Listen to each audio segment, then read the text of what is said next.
Asia का सबसे बड़ा कब्रिस्तान आगरा में स्थित है, जिसका नाम शाही पचकुइयां कब्रिस्तान है।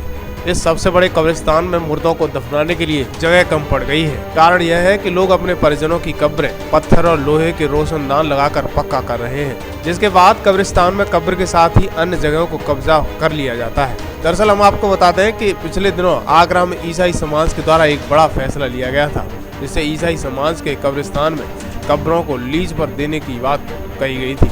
इसके बाद आगरा के शाही पचकुइयां कब्रिस्तान ने भी बड़ा फैसला लिया है। शाही कब्रिस्तान की कमेटी के द्वारा कब्रिस्तान में अब पक्की कब्रें बनाने पर रोक लगा दी गई है। जो पहले की पक्की कब्रें बनी हैं, उनको तोड़ने के लिए कमेटी के द्वारा लोगों को नोटिस दिए गए हैं।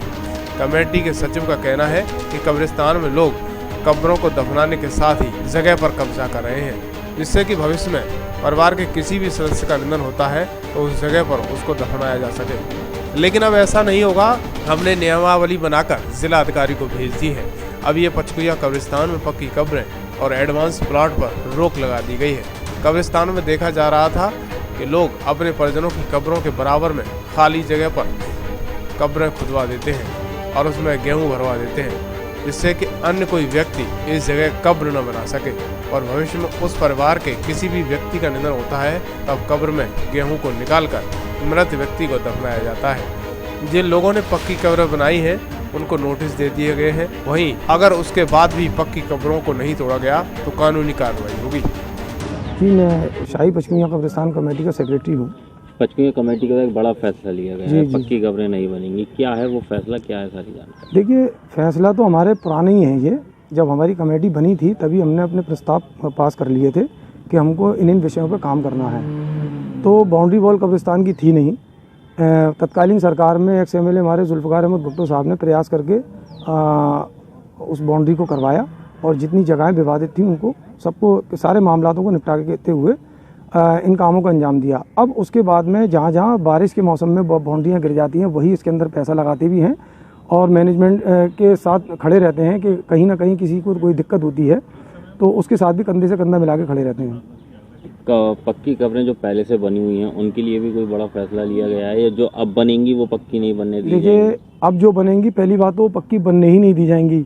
दूसरी चीज़ ये है कि जो पहले से बनी है उनके परिवार के लोगों से कहेंगे और शरीयत का हवाला देकर भी बात कहेंगे कि भाई आप इनको हदबंदी को ख़त्म करिए और हदबंदी जो पक्की कब्रें उनको हटा करके आप दीवार और बाउंड्री को पत्थर को आप इनको कच्चा रहने दो। जो शरीयत कहती है वही काम करना। शरीयत में क्या दिया गया है? एक कब्र में कितने लोगों? देखिए, शरीयत में हमने जहाँ तक उलमाओं से सुना 70 से 72 लोग जो है क़यामत के रोज़ उठाए जाएंगे इस कब्र में से, एक कब्र में से। तो वहाँ तो एक ही आदमी कब्जा किए बैठा है, पत्थर लगवा करके, बाउंड्री करवा करके। तो इनके खिलाफ हमारा अभियान है कि हम इन बाउंड्रियों को जो है उनको परिवारों से बात करके पहले तो हम उनको समझाएंगे, नहीं मानेंगे तो फिर कानूनी कार्रवाई उसमें यही है कि हम कब्रों को अपने तरीके से बनाएंगे और पक्की कब्रों का हदबंदी हटाएंगे। कह सकते हैं बड़ा फैसला जगह की कमी की वजह से? जी बिल्कुल, ये कोरोना काल के अंदर हमको देखने में आया। सबसे बड़ी कमी हमको महसूस हुई थी इस बात की कि हमारे यहाँ जब जगह है और हमको इतनी परेशानियों का सामना करना पड़ रहा है तो हमारे हिंदू समाज के अंदर कितनी परेशानियों का सामना। बॉडियाँ रखी हैं, जलाने के लिए व्यवस्था नहीं है, मशीनें ख़राब हैं और लोग क्या नाम है जलाने को तैयार नहीं है, बॉडियाँ उठाने को तैयार नहीं है। लेकिन मैं फिर भी अनुरोध करूँगा राज्य सरकार से और हमारे माननीय मुख्यमंत्री जी से कि भूमाफियाओं से ऐसी जगहों को मुक्त कराते हुए और उन वहाँ जो है ज़्यादा से ज़्यादा तादाद में शवदाह बनाएं और उनके लिए व्यवस्थाओं का इंतजाम करें आगे के लिए। एडवांस प्लॉट पर भी थोड़ा सा बता दीजिए क्या है? जी, एडवांस प्लॉट यही है कि एडवांस प्लॉट जो बाउंड्री कर ली, अब एक कब्र थोड़ी सी जगह बराबर में बची हुई है वो भी उसको बाउंड्री के नाम पे घेर ली कि यहाँ मेरा परिवार का दूसरा आदमी आएगा या तीसरा आदमी आएगा, तो उस पर भी हमने चिन्हित करके बहुत कार्रवाई सख्ती से सख्ती कदम उठाने का लिए फैसला लिया है।